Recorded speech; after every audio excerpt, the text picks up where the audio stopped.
দারিংবাড়ি ভ্রমণপ্রেমী বাঙালিদের কাছে অতি পরিচিত একটি নাম। নামটি শুনলেই মনের ভেতরে কেমন যেন একটা শিহরণ খেলে যায়, আর চোখের সামনে সবুজের চাদরে মোড়া পাহাড়ের মনোরম শোভা ভেসে ওঠে। তাতে কারো দারিংবাড়ি ঘোরা থাক আর না থাক, আমাদের মনে এমনই ইমেজ তৈরি হয়ে আছে উড়িষ্যার এই ছোট্ট হিল স্টেশন দারিংবাড়ি সম্পর্কে। আর হবে নাই বা কেন? অপার প্রাকৃতিক সৌন্দর্যের কারণে উড়িষ্যার কাশ্মীর খ্যাতিটা কি এমনি ধরে রেখেছে? এটি উড়িষ্যা রাজ্যের একমাত্র জায়গা শীতকালে যেখানে তুষারপাত হওয়ার ইতিহাস আছে। সাথে বন্য প্রাণীদের নিয়ে সবুজ ঘন বন, সুন্দর পাইনের জঙ্গল, মনোরম জলপ্রপাত, মনোমুগ্ধকর উপত্যকা, কফি, গোলমরিচ ও হলুদের বাগান এবং মালভূমির অপরূপ সৌন্দর্যের কারণে পৃথিবীর ভ্রমণ মানচিত্রে অন্যতম জায়গা করে রেখেছে। এই ভিডিওতে থাকছে কিভাবে নিজে ড্রাইভ করে দারিংবাড়ি পৌঁছালাম, দারিংবাড়িতে কিভাবে সাইট সিন করলাম, দারিংবাড়িতে থাকার সেরা জায়গার খোঁজ দেবো, জানাবো খাওয়া দাওয়ার কথা, বিস্তারিতভাবে আলোচনা করব এই ট্যুরের খরচ নিয়ে, এছাড়াও এই ট্যুরের যাবতীয় প্রয়োজনীয় তথ্য। তাই সব কিছু জানতে আমার সঙ্গে থাকুন, ভিডিওটি শেষ পর্যন্ত দেখুন। ভিডিও কেমন লাগলো আমাকে জানাতে ভুলবেন না কিন্তু। ভিডিও ভালো লাগলে লাইক করবেন, বন্ধুদের সাথে শেয়ার করবেন। আমার চ্যানেল শোভনের সফর এখনও সাবস্ক্রাইব করা না থাকলে তবে এখনই সাবস্ক্রাইব করে নতুন নতুন ঠিকানায় আমার সাথে ঘুরতে থাকুন।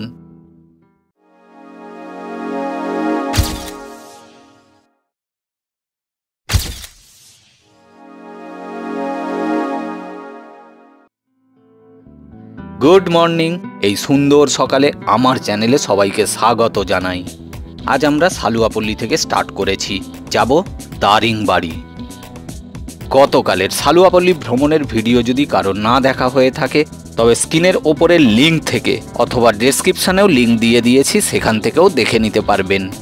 সালুয়াপল্লী থেকে দারিংবাড়ির দূরত্ব কান্তাইপাল্লি, কালিয়াগুড়া, সুরাদা এবং টিকাবালি হয়ে 72 কিলোমিটার। এই পথে দারিংবাড়ি পৌঁছাতে সময় লাগবে 1.5 থেকে 2 ঘন্টার মতো। আর এই পথের প্রাকৃতিক শোভা যাত্রাপথের দূরত্বকে অনেক গুণ বাড়িয়ে দেয়। 2 ঘন্টার পথ 5 ঘন্টার হয়ে যায়। বারবার মনে হয় দাঁড়াই আর এই প্রকৃতির অদ্ভুত রূপকে 2 চোখ ভরে দেখি।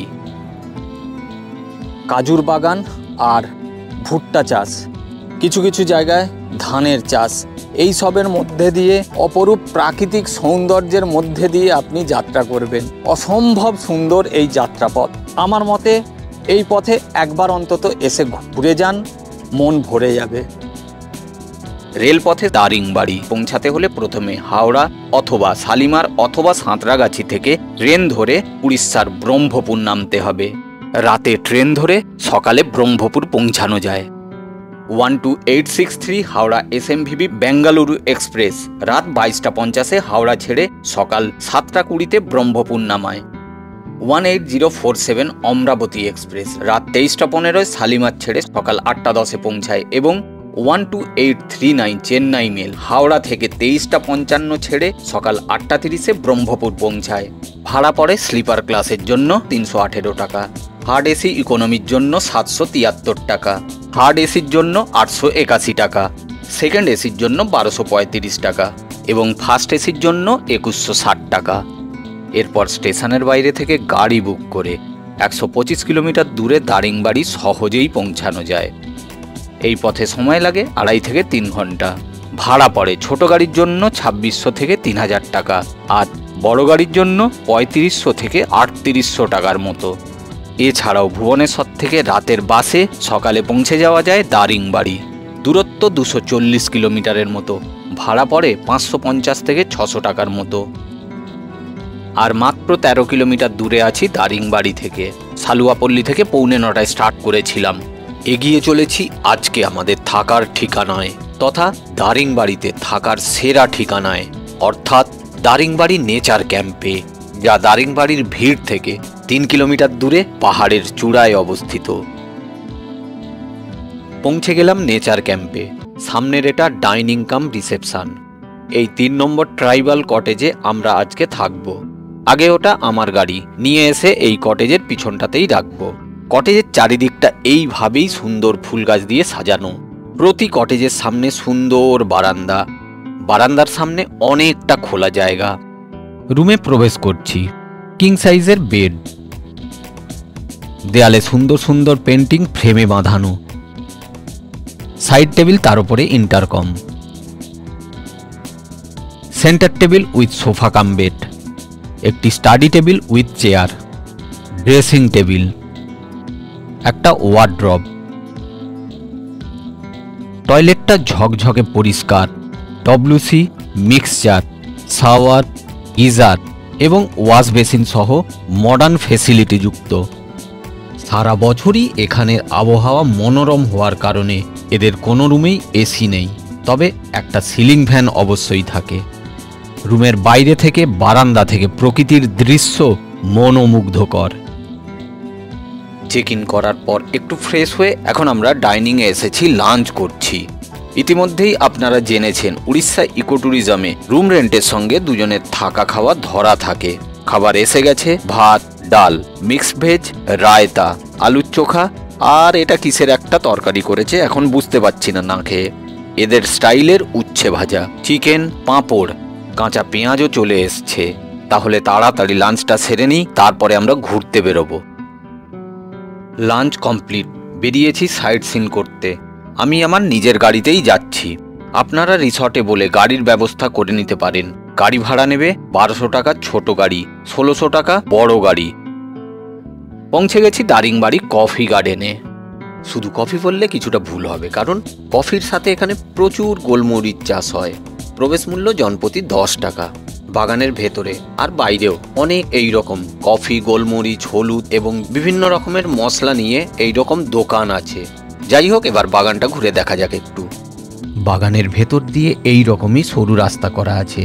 রাস্তার দুদিকে ছোট ছোট ঝোপের মতো ছোট গাছগুলি কফি গাছ, আর বড় বড় গাছগুলিকে জড়িয়ে ধরে রেখেছে যে গাছগুলি, সেগুলি গোলমরিচ গাছ। এইভাবেই সুন্দর পথ এগিয়ে চলেছে প্রায় 1 কিলোমিটার।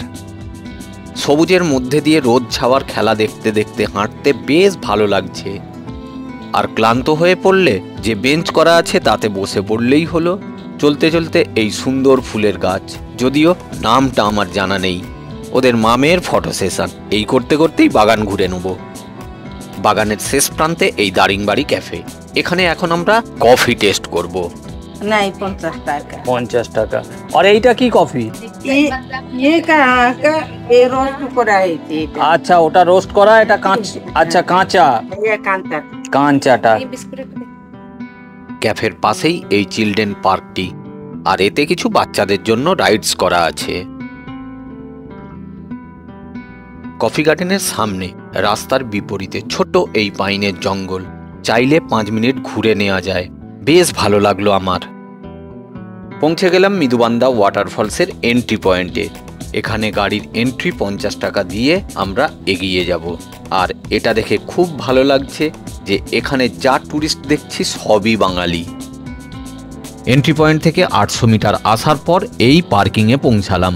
এই পার্কিং থেকে আরও 500 মিটার নিচে নেমে গিয়ে আমরা পৌঁছাবো মৃদুবান্দা ওয়াটারফলসে। ওয়াটারফলসের পথে জায়গায় জায়গায় রেস্ট করার জন্য সিটিং অ্যারেঞ্জমেন্ট করা আছে। যাই হোক, অবশেষে পৌঁছালাম রিসর্ট থেকে 18 কিলোমিটার দূরে সুন্দর এই মৃদুবান্দা জলপ্রপাতে। দারিংবাড়ি ঘুরতে আসলে এই জলপ্রপাতটি অবশ্যই ঘুরে নেবেন।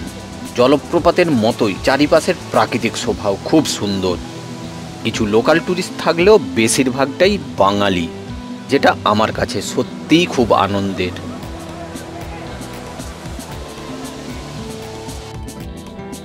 এই মুহূর্তে আমরা মৃদুবান্দা জলপ্রপাত থেকে ফেরার পথে পাঙ্গালি ভ্যালি ভিউ পয়েন্টে বা দাসিংবাদী ঘাট ভিউ পয়েন্টে। এখান থেকে দূরে পাহাড়ের এবং নিচে ভ্যালির শোভা সত্যিই দারুণ সুন্দর এবং দারিংবাড়ি ভ্রমণে অবশ্যই ঘুরে নেওয়ার স্থান। নেচার ক্যাম্প থেকে দূরত্ব মাত্র 13 কিলোমিটার। পাঙ্গালি ভ্যালি ভিউ পয়েন্ট দেখে এগিয়ে চলেছি পাঙ্গালি জলপ্রপাত দেখার জন্য। গাড়ি রেখে একাই যাচ্ছি প্রায় 700 মিটার হাঁটা পথে পাহাড়ের নিচে জলপ্রপাতে। রাস্তাটি কঠিন, সরু এবং প্রচণ্ড চড়াই উতরাই। তাই মা আর মেয়েকে গাড়িতে বসিয়ে রেখে আমি একাই চলেছি জলপ্রপাত দেখতে। পৌঁছে গেছি পাঙ্গালি জলপ্রপাতে। খুব সুন্দর একটি জলপ্রপাত, যদিও এখানে আমি ছাড়া আর কেউ নেই। পাহাড়, জঙ্গল, জলপ্রপাত আর একমাত্র আমি। হাঁটা পথটিও অত্যন্ত কঠিন। বেশ ভয়ে ভয়ে এখানে পৌঁছেছি, কারণ বিপদ হলে সাহায্যের কিছুই নেই। মোবাইলে নেটওয়ার্ক পর্যন্ত নেই। এই পথে একা না আসাই ভালো, কিন্তু চারিদিকের প্রকৃতি আর জলপ্রপাতটি সত্যিই সুন্দর। পৌঁছে গেলাম দারিংবাড়ি পাইন জঙ্গল পিকনিক গার্ডেনে। কনস্ট্রাকশনের কাজ চলছে, তাই বিশেষ আর ঘোরাঘুরি করছি না। আগে একটা ভিউ পয়েন্ট আছে, তাতেও আর গেলাম না, কারণ কথা বললাম সেখানেও কনস্ট্রাকশনের কাজ চলছে। আমাদের আজকের ঘোরা কমপ্লিট। এগিয়ে চলেছি নেচার ক্যাম্পের দিকে। সন্ধ্যার পর নেচার ক্যাম্প এবং নেচার ক্যাম্প থেকে দূরে দারিংবাড়ির রাতের অদ্ভুত সুন্দর দৃশ্য সত্যিই ভাষায় বর্ণনা করা যায় না। এখন বাইরেটা একটু ঘুরবো, তারপর চা পাকোড়া খেয়ে বাইরে কিছুটা সময় কাটাবো আর প্রকৃতির নৈসর্গিক রূপ অনুভব করব। এখানে মোট 6টি non AC double bed tribal cottage আছে, যার ভাড়া 4000 টাকা প্লাস 400 টাকা ট্রানজাকশন চার্জ প্লাস 552 টাকা জিএসটি, টোটাল 4952 টাকা দুজনের থাকা খাওয়া নিয়ে। এবং 4টি non AC double bed cottage আছে, যার ভাড়া 4500 প্লাস 450 টাকা ট্রানজাকশন চার্জ প্লাস 621 টাকা জিএসটি, মোট 5571 টাকা দুজনের থাকা খাওয়া নিয়ে।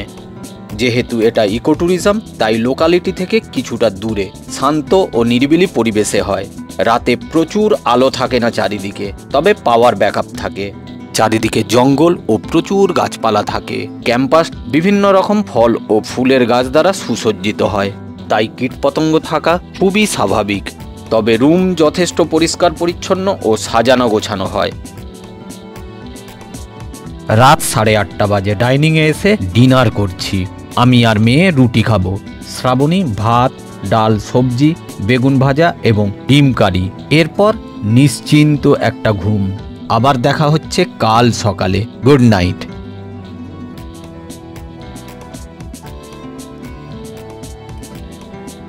কুয়াশার চাদরে মোড়া দারিংবাড়ি থেকে সকলকে শুভ সকাল। সূর্যদেবের দেখা এখনো মেলেনি। মেঘ এবং কুয়াশার আড়ালে সে লুকিয়ে আছে। মনে হচ্ছে দারিংবাড়িরও এখনো পুরোপুরি ঘুম ভাঙেনি। উড়িষ্যায় ইকো ট্যুরিজমের সাইট থেকে অনলাইনে www.ecotourorissa.com থেকে বুকিং করতে হয়। 4 থেকে 18 বছরের বাচ্চার জন্য 1000 টাকা এক্সট্রা দিতে হয় এবং গাড়ির ড্রাইভারের জন্য 1000 টাকা এক্সট্রা দিতে হয়। দুপুরের খাবার থেকে পরের দিন সকালের জল খাবার পর্যন্ত খাবার রুম রেন্টের সঙ্গে ধরা থাকে। এই সকালে নেচার ক্যাম্প থেকে দারিংবাড়ির প্রকৃত রূপ। বর্ষাকাল অর্থাৎ মে, জুন, জুলাই মাস বাদ দিয়ে বছরের যে কোনো সময়ই দারিংবাড়ি ঘোরার জন্য আদর্শ। তখন এখানের আবহাওয়া মনোরম থাকে। ডিসেম্বর থেকে ফেব্রুয়ারি মাস তাপমাত্রা 6 ডিগ্রি থেকে 14 ডিগ্রি পর্যন্তও নেমে যেতে পারে। আর যদি আশ্চর্য সবুজে মোড়া পাহাড়ের রূপ, চঞ্চল নদীর উচ্ছ্বাস এবং ঝর্ণার সুন্দর গর্জন অনুভব করতে চাইলে আবার বর্ষাকাল সেরা সময়। সকালে ঘুম থেকে উঠে ক্যাম্পাসটা ঘুরে এখন চলে এসেছি হিল ভিউ পার্ক ঘুরতে। স্নান টান করে একদম রেডি হয়ে গেছি। এখান থেকে ফিরে তারপর আমরা ব্রেকফাস্ট করব। নেচার ক্যাম্প থেকে দূরত্ব খুব বেশি হলে 600 মিটার। 4 চাকার গাড়ি পার্কিং 20 টাকা। সকাল 8টা থেকে বৈকাল 5টা পর্যন্ত পার্কটি খোলা থাকে। हिल व्यू पार्क दारिंगबाड़ी 10 টাকা করে एंट्री टिकट। कहाँ है टिकट? 3 दे दो।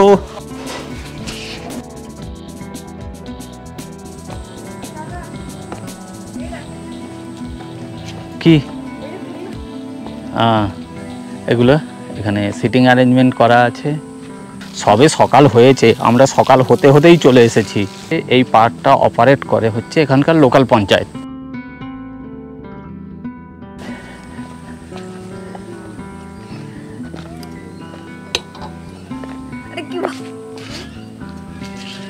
হ্যাঁ, চালানোর তো কোনো মিনিং হয় না, মিনিংলেস। আমরা একটু দুলনায় চাপি। এই সাইডে গ্লাস দেয়া আছে একটু একটু। হ্যাঁ, পুরো পাইনের জঙ্গল সামনে, আর এখান থেকে চারিদিকের শোভা। ও ওইখানটাই একটু ঘোরায় ব্যাগটা। এখান থেকে চারিদিকের পাহাড়টা খুব সুন্দর লাগে দেখতে, সেই জন্যই এই জায়গাটার নাম হিল ভিউ পার্ক। চায়ের দোকান থেকে এখন চা খাচ্ছি আমরা। হিল ভিউ পার্কের পাশেই এই চায়ের দোকানটি। বাটারফ্লাই পার্ক বা nature park, Daringbadi nature park. ওই দিকটায় চলো দেখি।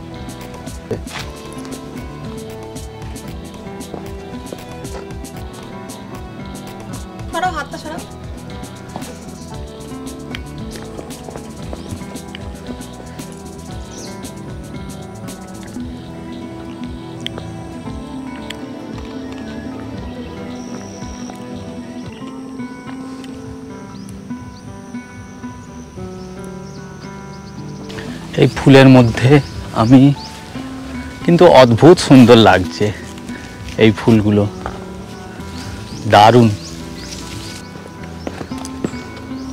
অদ্ভুত সুন্দর। এই ফুলের মাঝে আমি বাটারফ্লাই পার্কে, দেখেছেন? সকালে ঘুরে এসে আমরা ব্রেকফাস্ট করছি, লুচি, ঘুগনি আর উপমা। এরপর আমরা চেক আউট করে এমু পার্ক ও লাভার্স পয়েন্ট ঘুরে আমরা আমাদের আজকের গন্তব্য খোদাহাদার পথে যাত্রা শুরু করব। আমাদের মতোই ব্রেকফাস্ট করে চেক আউট করে বেরিয়ে পড়ুন।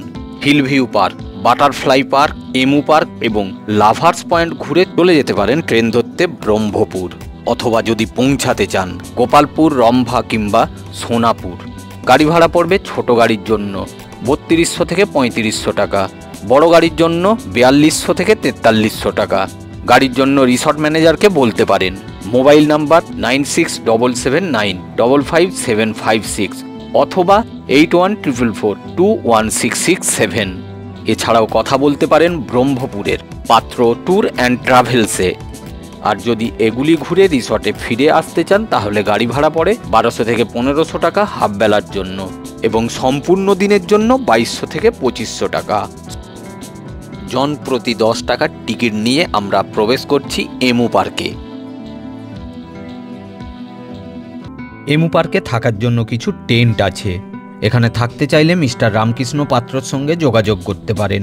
মোবাইল নাম্বার 9438155582 অথবা 7008624966 এই নাম্বারে। পানাসিয়া ইকোরিসর্টস.com থেকেও দেখে নিতে পারেন। পৌঁছে গেছি লাভার্স পয়েন্টে। এখানটা ঘুরে আমরা আমাদের আজকের থাকার ঠিকানা খোদাহাদা নেচার ক্যাম্পের পথে যাত্রা শুরু করব।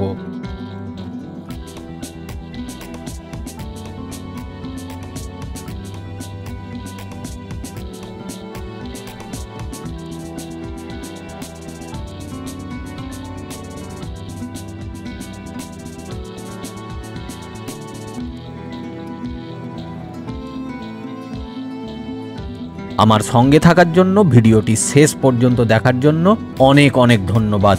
ভিডিও কেমন লাগলো আমাকে জানাতে ভুলবেন না। ভিডিও ভালো লাগলে লাইক করবেন, বন্ধুদের সাথে শেয়ার করবেন। সবাই ভালো থাকুন, সুস্থ থাকুন এবং ঘুরতে থাকুন। Thank you.